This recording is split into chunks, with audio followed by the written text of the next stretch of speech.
ચાલો નેક્સ્ટ આપણો ટોપિક શું છે ભાઈ? તો કે નેક્સ્ટ આપણો ટોપિક રહેશે પરિપક્વ પરાગરજ પર નોંધ. હવે પહેલા તો આપણે જોવાનું છે કે આપણે પરાગરજ છે એનું સ્ટ્રક્ચર જોઈ લીધું છે, પણ પરિપક્વ પરાગરજ છે એનું નિર્માણ કઈ રીતના થાય છે. તો પહેલા આપણે જોઈ લઈએ પરિપક્વ પરાગરજનું નિર્માણ. ક્લિયર? તો ફર્સ્ટ ઓફ ઓલ સપોઝ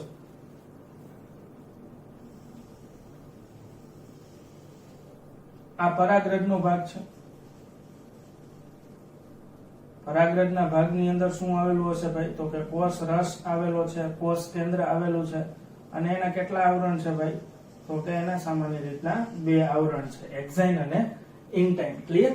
ત્યારબાદ હવે આને આપણે નામ આપી દઈ, આ ભાગ છે એ પરાગરજ. હવે શું થશે ભાઈ? તો કે આ જે તે કઈ ભાગ છે એને આપણે શું નામ આપીએ છીએ? કોષ કેન્દ્ર. ક્લિયર? તો હવે શું થશે?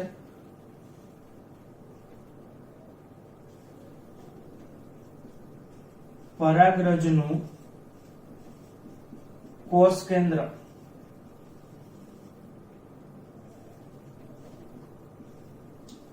અસમભાજન તરીકે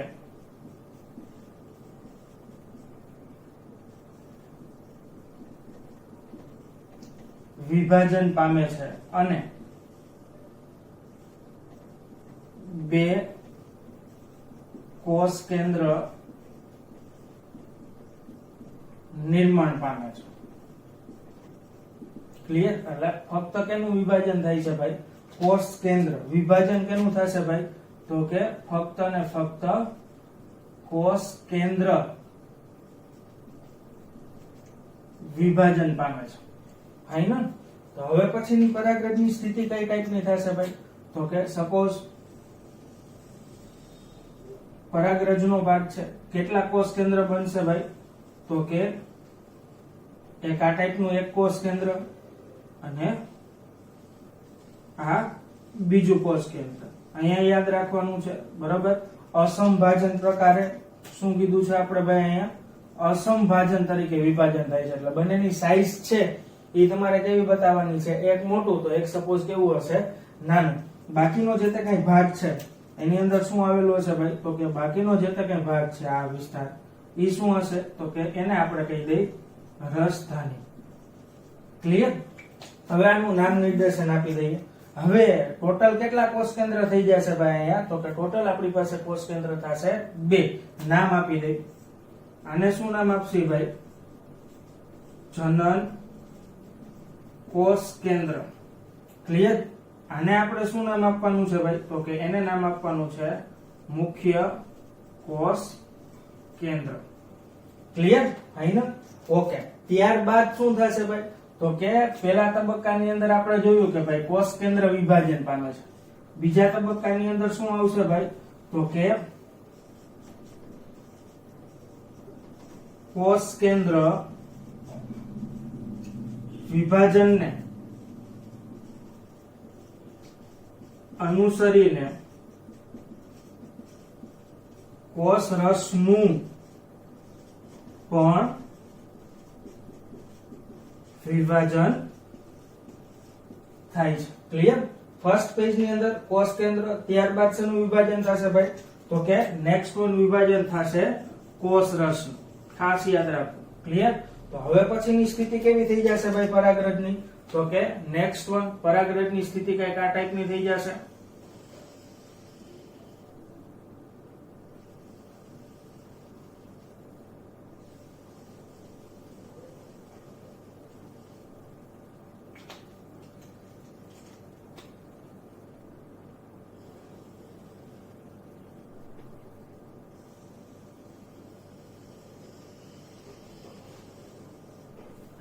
ક્લિયર? હવે આપણે જોવાનું છે કે આ જે તે કઈ પરાગરજ છે એની અંદર હવે ટોટલ કેટલા કોષ છે ભાઈ?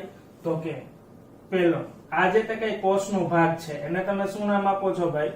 તો કે એને કહેશો વાનસ્પતિક કોષ. અને આ જે તે કઈ ભાગ છે એને તમે શું નામ આપો છો ભાઈ? તો કે એને કહેશો જનન કોષ. ક્લિયર કે નહીં? તો આ સ્થિતિમાં પરાગરજ કેવી બને છે ભાઈ? તો કે આમ પરાગરજ એ દ્વિકોષીય અવસ્થામાં આવે છે. ક્લિયર? હવે આપણે જોતા જઈએ દ્વિકોષીય અવસ્થા છે તો એની અંદર મને કેટલા ટોટલ કોષ મળ્યા છે? 2 કોષ. કયા કયા 2 કોષ છે ભાઈ? તો કે ફર્સ્ટ ઓફ ઓલ એક હશે વાનસ્પતિક કોષ અને બીજો ભાગ કયો છે ભાઈ? તો કે બીજો ભાગ છે જનન કોષ. ક્લિયર?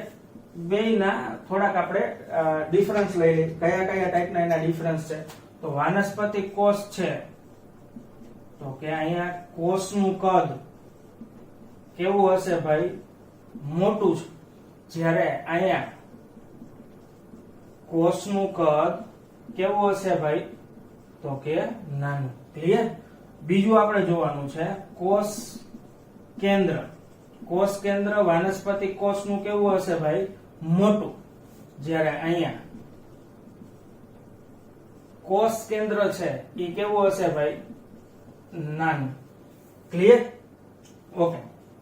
હવે નેક્સ્ટ વન આપણે ડિફરન્સ જોવાનો છે. અહીંયા જનન કોષ છે. જનન કોષમાં શું આવેલું હશે ભાઈ? ઘટ કોષ રસ અને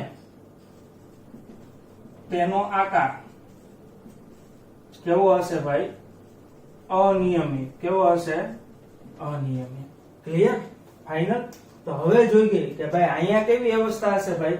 તો કે દ્વિકોષીય અવસ્થા વિશે આપણે વાત કરી. ફાઇનલ? ઓકે. નેક્સ્ટ આના પછી શું આવે ભાઈ? તો કે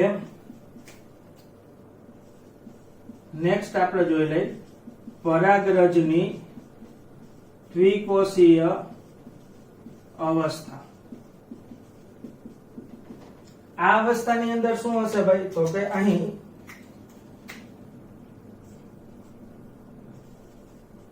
આ અવસ્થાનું સર્જન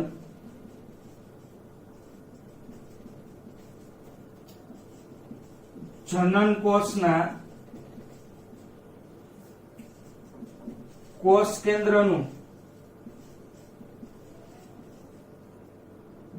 શું થશે ભાઈ? તો કે એના કોષ કેન્દ્રનું સંભાજન પ્રકારે વિભાજન થાય છે. ક્લિયર? એટલે હવે જોવાનું છે ત્રિકોષીય અવસ્થાની અંદર શું થશે ભાઈ? તો કે જનન કોષ ત્રિકોષીય અવસ્થાની અંદર વિભાજન પામે અને 2 નવા શું બનાવશે ભાઈ? કોષ કેન્દ્ર બનાવશે. ક્લિયર? તો ફર્સ્ટ ઓફ ઓલ આપણે જોઈ લઈએ. સપોઝ આ પહેલો કોષ છે, આ બીજો કોષ, આને આપણે નામ આપીએ છીએ જનન કોષ. ફાઇનલ? હવે એનું વિભાજન થઈ ગયું. આ કોષ એઝ ઇટ ઇઝ રહેશે અને અહીંયા શું સર્જાઈ જશે ભાઈ? તો કે 2 કોષ કેન્દ્ર. એ બંને કોષ કેન્દ્રને તમે શું નામ આપશો ભાઈ? તો કે એને કહેવાય 2 નર જન્યુ. શું નામ આપશો ભાઈ તમે એને? 2 નર જન્યુ. ક્લિયર? હવે તમે યાદ કરો 2 નર જન્યુ આવ્યું એટલે તમને એક હાઇલાઇટ થવી જોઈએ, એક વસ્તુ યાદ આવી જોઈએ જે આપણે કીધું હતું કે પરાગરજ છે, કોઈ પણ પરાગરજ ઈ શું છે ભાઈ? તો કે નર જન્યુજનક અવસ્થાનું પ્રતિનિધિત્વ કરે છે. શું કરે છે ભાઈ? તો કે નર જન્યુજનક અવસ્થાનું પ્રતિનિધિત્વ. એટલે શું ભાઈ? તો કે પહેલા જ કીધું તું તમને નર જન્યુજનક એટલે નર જન્યુનું નિર્માણ કરનાર. ક્લિયર? અહીંયા શું થયું ભાઈ? નર જન્યુનું નિર્માણ. તો ખ્યાલ આવી જશે નર જન્યુજનક અવસ્થાનું પ્રતિનિધિત્વ એટલે શું? તો કે ફાઇનલી કેમાં કન્વર્ટેડ થશે ભાઈ? તો કે 2 નર જન્યુનું નિર્માણ કરશે. ક્લિયર? હવે આપણે જોવાનું છે ભાઈ, આપણે અહીંયા જોવા મળ્યું કે ભાઈ દ્વિકોષીય અવસ્થા છે તો તમે જુઓ ને તો દ્વિકોષીય અવસ્થા 60% મોસ્ટ ઇમ્પોર્ટન્ટ છે. 60% થી વધુ આવૃત બીજધારી વનસ્પતિની અંદર કેવી અવસ્થા હશે? 60% થી વધુ. જ્યારે દ્વિકોષીય કેની અંદર જોવા મળે છે ભાઈ? તો કે ભાઈ બાકીની 40% જેટલી વનસ્પતિ જાતિ છે એની પરાગરજ કેવી હશે ભાઈ? તો કે દ્વિકોષીય અવસ્થા વાળી. ક્લિયર? તો એમસીક્યુ માટે બે વસ્તુ યાદ રાખવાની છે. કઈ બે વસ્તુ યાદ રાખવાની છે ભાઈ? તો કે દ્વિકોષીય અવસ્થા 60% થી વધુ અવરોધ બીજધારી વનસ્પતિ, દ્વિકોષીય અવસ્થા 40% જેટલી બીજી વનસ્પતિની જાતિની અંદર દ્વિકોષીય અવસ્થા. મુખ્ય ટોપિક કયો છે ભાઈ? શું થયું? શેનું નિર્માણ થશે? તો કે નરજન્યુનું નિર્માણ થશે. નરજન્યુનું નિર્માણ થાય એટલે વર્ડ યાદ આવવો જોઈએ. નરજન્યુજનક અવસ્થાનું પ્રતિનિધિત્વ કરે છે પરાગરજ. સમજીતી આપણે એની રચનામાં પહેલો જ પોઈન્ટ લખ્યો હતો, નરજન્યુજનક અવસ્થાનું પ્રતિનિધિત્વ. નરજન્યુજનક એટલે નિર્માણ કરનાર, અહીંયા નિર્માણ થઈ ગયું છે. ક્લિયર? તો આવા બે ત્રણ પોઈન્ટ આપણે યાદ રાખીએ આના ઉપરથી. ક્લિયર? તો આ ટોપિક છે આપણે અહીંયા સુધી રાખીશું.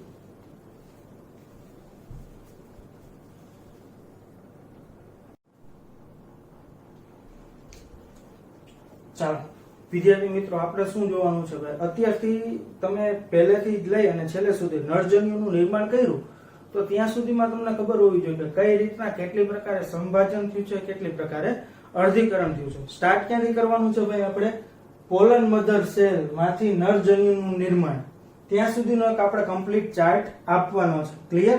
તો આપણે ક્વિકલી જોઈ લઈએ કે ભાઈ પોલન મધર સેલ માંથી નરજન્યુનું નિર્માણ થાય ત્યાં સુધીમાં કેટલી વખત અને કયા પ્રકારના વિભાજન થાય છે. ફાઇનલ?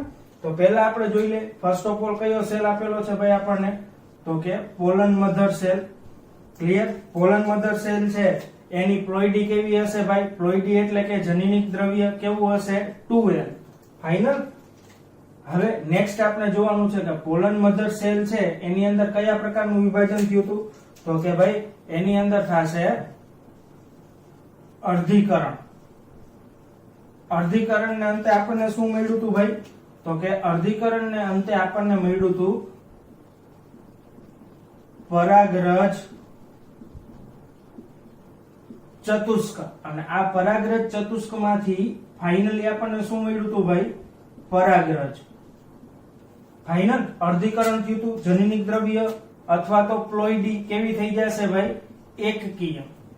ક્લિયર? હવે આપણે જોવાનું છે કે આ પરાગરજ ની અંદર શું થશે ભાઈ? તો કે આ પરાગરજ ની અંદર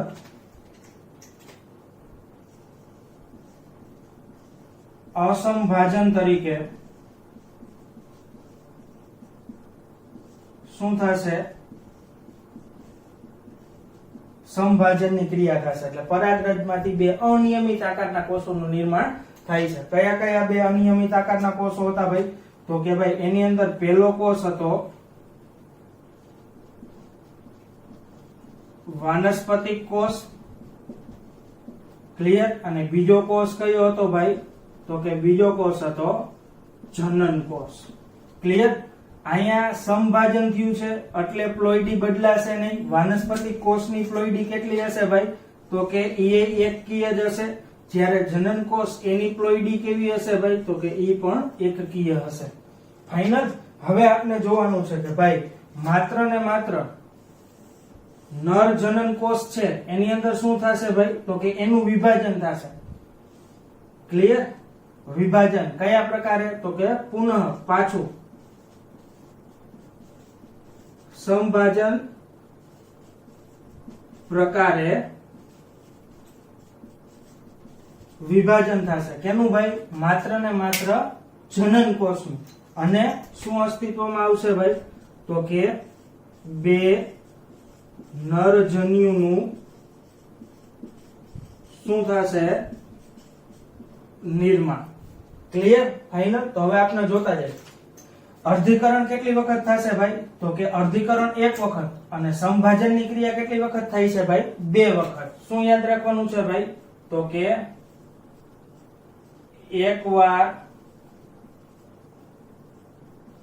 અર્ધીકરણ અને બે વાર સંભાજનની ક્રિયા વડે વિભાજન થાય છે. ક્લિયર? તો આ વસ્તુ તમારે યાદ રાખવાની છે. ક્લિયર? નીટ ની અંદર આ પ્રકારના કઈક MCQ હોઈ શકે. ક્લિયર? અત્યારે આપણે નીટ ટોપિક છે એને ડિસ્કસ કરતા નથી. ક્લિયર? સામાન્ય રીતના જેટલું ટેક્સ્ટ બુક થિયરિકલ પાર્ટ છે એની જ આપણે ડિસ્કસ કરીએ છીએ. પણ આ એક MCQ યાદ રાખો. ક્લિયર? કે એકવાર અર્ધીકરણ અને 2 વાર સંભાજનની ક્રિયા થાય છે. ક્યાંથી? Pollen mother cell. Pollen mother cell છે એનું અન્ય નામ શું છે ભાઈ? તો કે અન્ય નામ છે પરાગરજ માતૃકોષ. ત્યાંથી લઈ અને 2 નરજન્યુનું નિર્માણ થાય ત્યાં સુધીમાં કઈ પ્રકારે વિભાજન થાય છે? એકવાર અર્ધીકરણ અને 2 વાર સંભાજન થાય છે. ક્લિયર? તો આ ચાર્ટ ની અંદર માત્ર આપણે અત્યારે આટલું યાદ રાખશે. ક્લિયર? આખો ચાર્ટ જોઈ લેજો. પહેલેથી છેલ્લે સુધીની થિયરીમાં તમે પહેલા અર્ધીકરણ, પછી અસંભાજન પ્રકારે સંભાજન અને પાછું સંભાજન આવું શીખ્યા છો. વચ્ચેનું ડિસ્ક્રિપ્શન ને થોડુંક સ્કીપ કરી નાખો એટલે તમને આ પ્રકારનો ચાર્ટ મળે છે. ક્લિયર? જે નરજન્યુ નિર્માણ થાય છે એની પ્લોઇડી પણ કેવી હશે ભાઈ? એકકીય. કેવી પ્લોઇડી હશે? એકકીય. યાદ રાખવાનું. બરાબર? પ્લોઇડી ના જેટલા પણ ક્વેશ્ચન આવે એ બધા યાદ રાખવાના છે. તમને ચાર્ટ યાદ હશે તો જ તમે બધાની પ્લોઇડી યાદ રાખી શકો છો. ફાઇનલ? ક્લિયર? અહીંયા સુધી રાખીએ છીએ.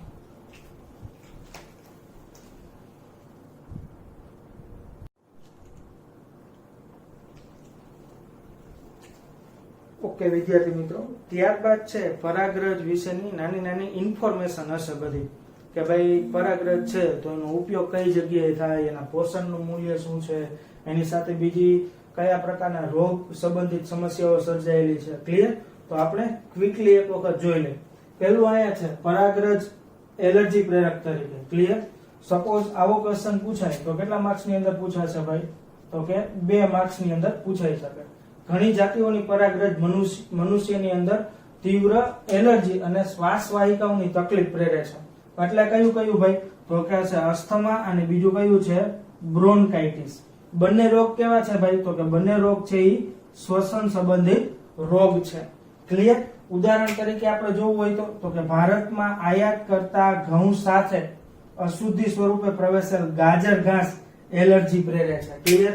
તો આ આપનો MCQ બેઝ ક્વેશ્ચન બની શકે છે. ક્લિયર? તો આટલું યાદ રાખવું કે ઘણી જાતિની પરાગરજ છે એ રોગ સર્જે. કેવા રોગ સર્જે? શ્વસન સંબંધિત. કયા? અસ્થમા અને બ્રોન્કાઇટિસ. ક્લિયર? નેક્સ્ટ વન આપણે શું જોવાનું છે ભાઈ? તો કે પરાગરજ છે એ પોષક ઘટક તરીકેનો ઉપયોગ થાય થઈ શકે. કઈ રીતના ભાઈ? તો કે પરાગરજ પોષક ઘટકોથી સમૃદ્ધ હોય છે એટલે પૂરક આહાર તરીકેનો ઉપયોગ થાય છે. કઈ જગ્યાએ ભાઈ પૂરક આહાર તરીકેનો ઉપયોગ કરવામાં આવે છે ભાઈ? તો કે પશ્ચિમી દેશોની અંદર પરાગરજની ગોળીઓ અને એનો સિરપ અવેલેબલ બજારની અંદર હાજર જ છે. ક્લિયર? પરાગરજ પોષક ઘટકોથી સમૃદ્ધ હોય છે, આથી તેનો ઉપયોગ કેના તરીકે થાય? પૂરક ખોરાક તરીકે. દાખલા તરીકે તમને પૂછે તો પરાગરજની ગોળી, પરાગરજનું સિરપ આ બધું પશ્ચિમી દેશોની અંદર અવેલેબલ છે. ક્લિયર? એનો અન્ય ઉપયોગ શું છે પોષક ઘટક તરીકે? તો ખાસ યાદ રાખવાનું, દોડમાં ભાગ લેનારા ઘોડાઓ અને રમતવીરોનો દેખાવ ઇટ મીન્સ એના પ્રદર્શનમાં વધારો કરે છે. ક્લિયર? નેક્સ્ટ આપણે જોવાનું છે પરાગરજની જીવિતતા. પરાગરજની જીવિતતા છે બહુ ઇમ્પોર્ટન્ટ ટોપિક છે. બરાબર? 2 માર્ક્સ અથવા તો 3 માર્ક્સ ની અંદર પરાગરજની જીવિતતાનો ટોપિક આવી શકે. પરાગરજની જીવિતતાનો ટોપિક આપણે કઈ રીતના જોવાનો છે? તો કે એક વખત પરાગરજ પરાગાશયમાંથી મુક્ત થયા બાદ, ક્લિયર? સપોઝ આપણે અહીંયા જોઈ લે કે ભાઈ આ ભાગ છે એ કયો ભાગ છે ભાઈ? પરાગાશયનો ભાગ છે. ત્યાંથી મુક્ત થયા બાદ કેની ઉપર ભાઈ? પરાગાસન. આ ભાગ કયું છે? પરાગાસનનો ભાગ છે. આ કયું છે? પરાગાશય. અહીંયાથી અહીંયા અમુક નિશ્ચિત સમયની અંદર જ પહોંચી જવું જોઈએ. ક્લિયર? તો અને તો જ શું થશે ભાઈ? ફલન શક્ય છે. એટલે આપણે જોઈએ પરાગરજ પરાગાશયમાંથી મુક્ત થયા બાદ પરાગાસન પર સ્થાપન થવું જરૂરી છે અને તો જ આગળની ક્રિયા એટલે કે ફલન શક્ય બને છે. એના વિના ફલન શક્ય બનતું નથી. ઓકે, પરાગરજની જીવિતતાનો સમયગાળો કેવો હશે ભાઈ? તો કે એનો સમયગાળો અલગ અલગ જાતિના વનસ્પતિ માટે અલગ અલગ હોય છે. ક્લિયર? અને એના જીવિતતાનો આધાર કેના ઉપર રહે છે ભાઈ? તો કે ત્યાં હાજર વર્તમાન તાપમાન એટલે કે પ્રવર્તમાન તાપમાન અને બીજા કેના ઉપર હશે ભાઈ? ભેજ ઉપર. ક્લિયર? નેક્સ્ટ આપણે જોવાનું છે ઉદાહરણ પણ બહુ અગત્યના છે, બરાબર? એમસીક્યુ બેઝમાં વારંવાર આ પ્રકારના ઉદાહરણ પૂછાય છે. દાખલા તરીકે ધાન્ય પાક છે જે આપણે જોઈએ ઘઉં અને ચોખા, એની પરાગરજ મુક્ત થઈ ગયા પછી 30 મિનિટની અંદર જ પોતાની જીવિતતા ગુમાવે છે. ટાઈમિંગ શું હશે ભાઈ? સમયગાળો શું હશે ભાઈ? ઉદાહરણ બે કેના આપેલા છે? સમયગાળા. ફાઇનલ. પરાગરજ, ધાન્ય પાક, ઘઉં અને ચોખા જીવિતતા કેટલા સમયમાં ગુમાવે? 30 મિનિટની અંદર. ત્યારબાદ અન્ય છે રોઝેસી છે, લેગ્યુમિનોસી છે અને સોલેનેસી કુળના સભ્યો. આ કુળના સભ્યો એની જીવિતતા ક્યાં સુધી રહે છે? મહિનાઓ સુધી. ક્લિયર? તો અહીંયા દિવસો સુધી, અહીંયા મિનિટમાં આવશે, જ્યારે અહીંયા મહિનાઓની અંદર આવશે. એમસીક્યુ માટે ખાસ યાદ રાખવાનું છે. ક્લિયર? નાના નાના ટોપિક્સ છે એટલા માટે આપણે પહેલેથી લખીને રાખી દીધા છે. પહેલું પરાગરજ, એલર્જી ઉત્પન્ન થાય. હા, થાય. કયા પ્રકારના રોગો થાય? અસ્થમા અને બ્રોન્કાઇટિસ. ક્લિયર? ઉદાહરણ એનું પૂછે તો આ ઉદાહરણ પણ તમને ખ્યાલ છે, એમસીક્યુ બેઝ છે. ગાજર ઘાસ. ક્લિયર? ભારતમાં આયાત કરાયેલ ઘઉં ની અશુદ્ધિ તરીકે પ્રવેશેલ ગાજર ઘાસ. પરાગરજ પોષક ઘટક તરીકે, હા, એનો ઉપયોગ પૂરક ખોરાક તરીકે થાય છે, કેમ કે એની અંદર ઘણું બધું પોષણ હોય છે. જેમ કે પશ્ચિમી દેશોની અંદર પરાગરજની ગોળીઓ અને એનું સિરપ હાજર છે. અન્ય ઉપયોગ તો કે ભાઈ રમતવીરો છે અથવા તો દોડમાં ભાગ લેનારા ઘોડાઓ છે, એના પ્રદર્શન ની અંદર શું થાય છે ભાઈ? વધારો થાય છે, એવી માન્યતા છે.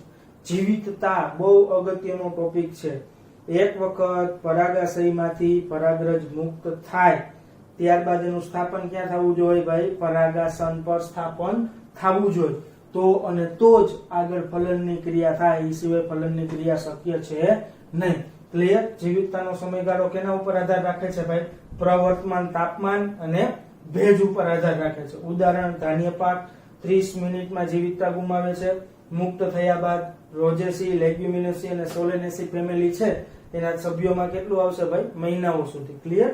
તો આ એક ટોપિક છે. 2-2, 3-3 માર્ક ની અંદર ક્યાંક ને ક્યાંક આવા ટૂંક નોંધ સ્વરૂપે ક્વેશ્ચન પૂછાઈ શકે છે. ક્લિયર? ઓકે.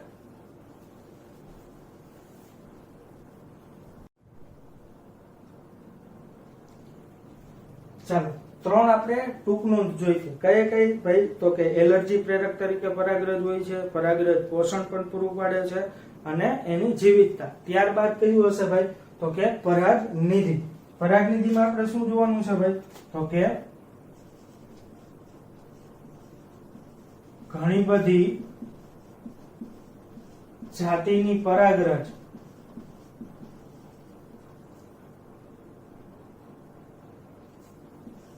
નો સંગ્રહ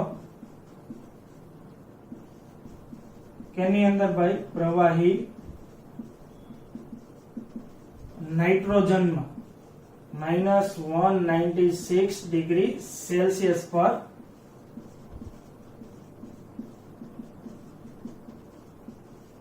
કરી શકાય છે. ક્લિયર? અને આ